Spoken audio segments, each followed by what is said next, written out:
Hi there, welcome to Spec Point 2.4, which is about movement across membranes. So, what we're looking at here is in the context of our fluid mosaic model, our phospholipid bilayer, how do molecules get across? So, we know that the membrane of the cell is made of phospholipids with the head and the two tails. Now, some molecules can go straight through this membrane here. Okay. Now, the molecules can only get through here if they're very, very small and uncharged. And that process is simply called diffusion. It's normal diffusion, it's the net movement of molecules from an area of high concentration to an area of lower concentration. So from high concentration to low concentration. Okay, and because it's going from high concentration to low concentration, we say that it's going down the concentration gradient and it doesn't need any extra energy, it doesn't need any ATP, and for that reason, we call it a passive type of transport. Okay, which means there's no ATP involved, no extra energy. Those little molecules that want to move across, that are moving across, will have kinetic energy and be moving around randomly, but we don't need an extra source of energy from ATP, so we call it passive. Now, some molecules can't pass through the membrane by diffusion through those phospholipids, but they need a little bit more help because they're a little bit too big or maybe they're charged. So they need to go through a protein. Now, the first type of protein is a channel protein. So this type of protein here is a channel protein. And this channel protein enables larger molecules that are perhaps too big to go through this membrane, or perhaps charged molecules that can't go through this membrane to cross through. It just helps them out. Okay, now they're still going to go from high concentration to low concentration. It's still going to be passive transport, but this time we call it facilitated diffusion. Now, the word facilitated means helped. Okay, so they're helped through the membrane by these proteins. Now, some of the proteins are simply like a little tube, like a straw, and the molecules that want to cross can simply go through. However, we do get another type of protein that they can go through in facilitated diffusion, which looks like this, which we call a carrier protein. Let's just carry on with our phospholipids to complete the diagram. Remember, when you draw your phospholipids, make sure they nearly touch in the middle. So this type here is called a carrier protein. And what happens here is that the molecule that wants to pass through there goes into this section here. So it comes in, goes into this section here, and then this protein changes shape to release it out of the other side. Okay, and that's called facilitated diffusion as well. So both this type of protein, the channel protein, and this type of protein, the carrier protein, can both allow facilitated diffusion. Both of them are molecules that are going from the area of higher concentration to an area of lower concentration. Therefore, they're passive processes. Therefore, it's still a type of diffusion. It's just that it's helped, it's facilitated diffusion. Now, the other type of passage across the membrane is called active transport. And that's if it wants to go the other way. So let's say the molecule wants to go from an area of low concentration to an area of high concentration. Now, it's a bit confusing because it's going to use the same carrier protein as facilitated diffusion did. So it's a little bit confusing in that way. But this time it's going the opposite way. So it's going up the concentration gradient rather than down. Okay, so this is called active transport.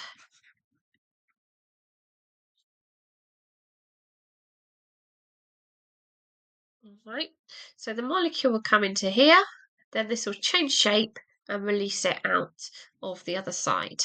Right, so just like facilitated diffusion, but it's going up the concentration gradient. Now, because it's going the wrong way, up the concentration gradient instead of down, it needs a source of external energy, and that comes in the form of ATP. And when the ATP gets broken down, it releases a phosphate molecule, which releases some energy. So let's have a look at all of these in a little bit more detail as a kind of summary. So let's start off with diffusion. So first of all, diffusion, let me just make sure this all goes on my box. So diffusion, first of all,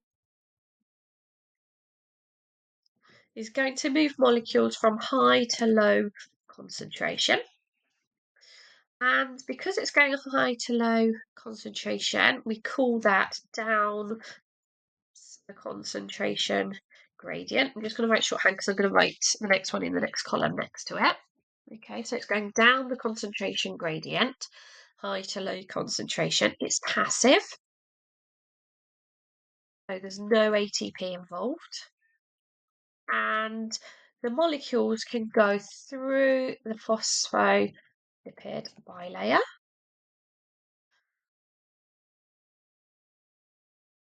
And it only applies to very small, uncharged molecules. Okay.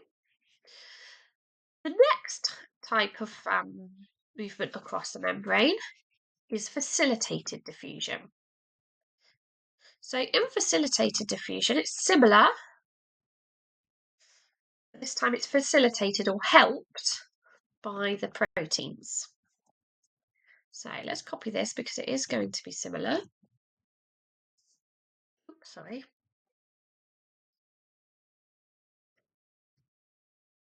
So it's still going to go from high to low concentration because it's diffusion. High to low concentration is called going down the concentration gradient, so let's leave that. It's passive because it's still a type of diffusion, no ATP.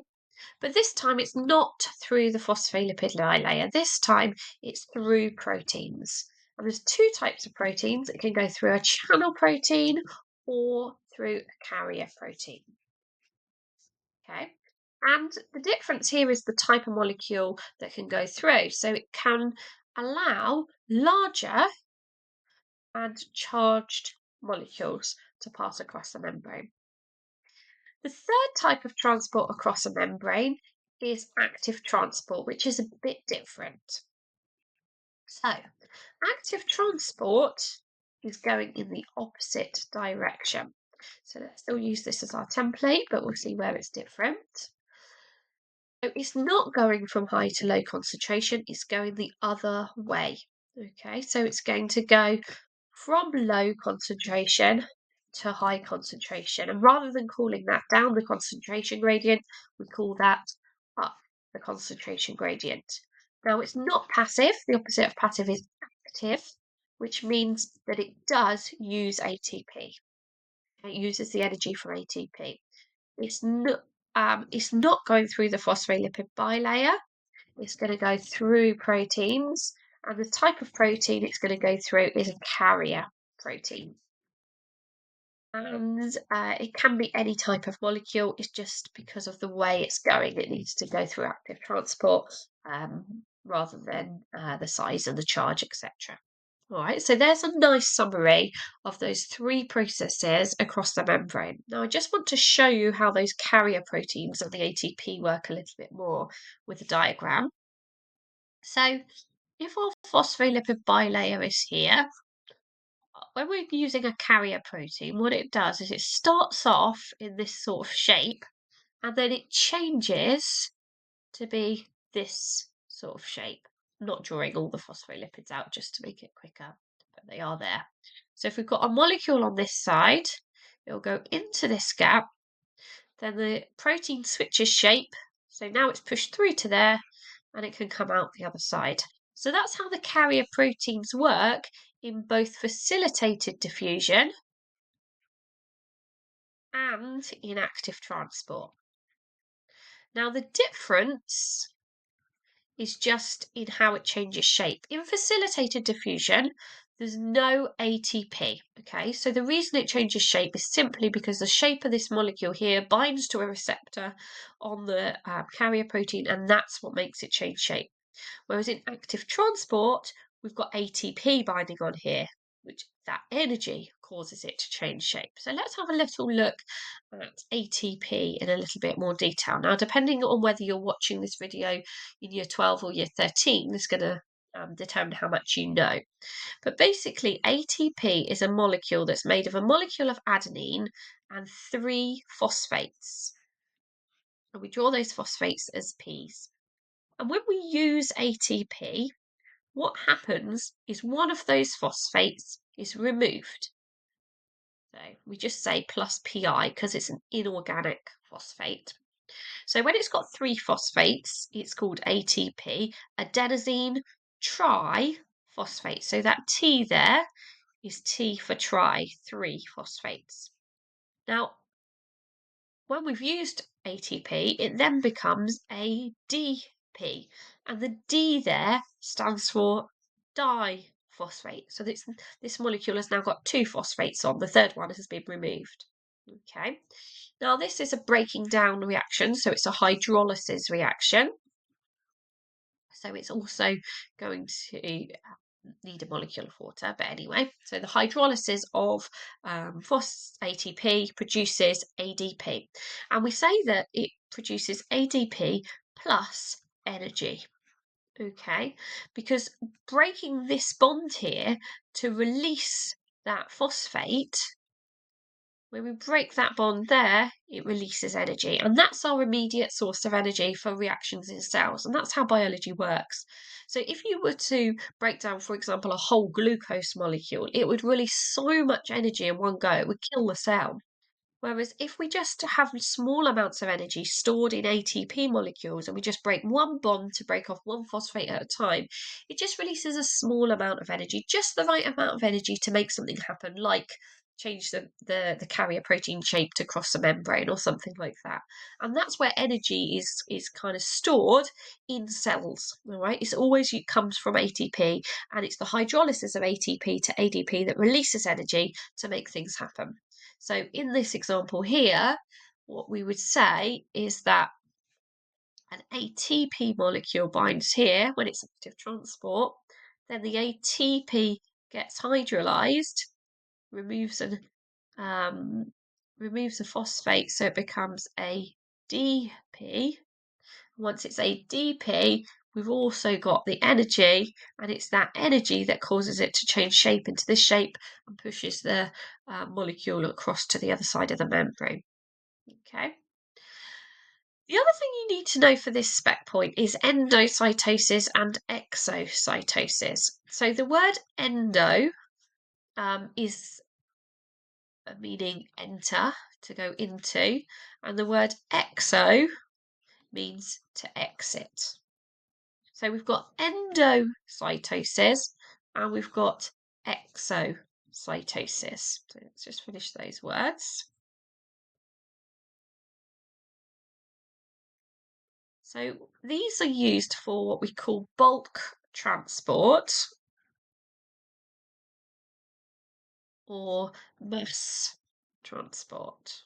Okay, when we want to move lots of molecules into a cell or out of a cell, this is the process that we're going to use.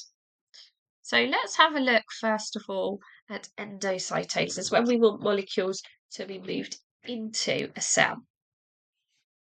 So what you would have is the molecules here that we want to move into the cell, and our cell just here. So if those molecules need to move into the cell, what the cell will do is it will start to deform its membrane so it wraps around the molecules that are coming in.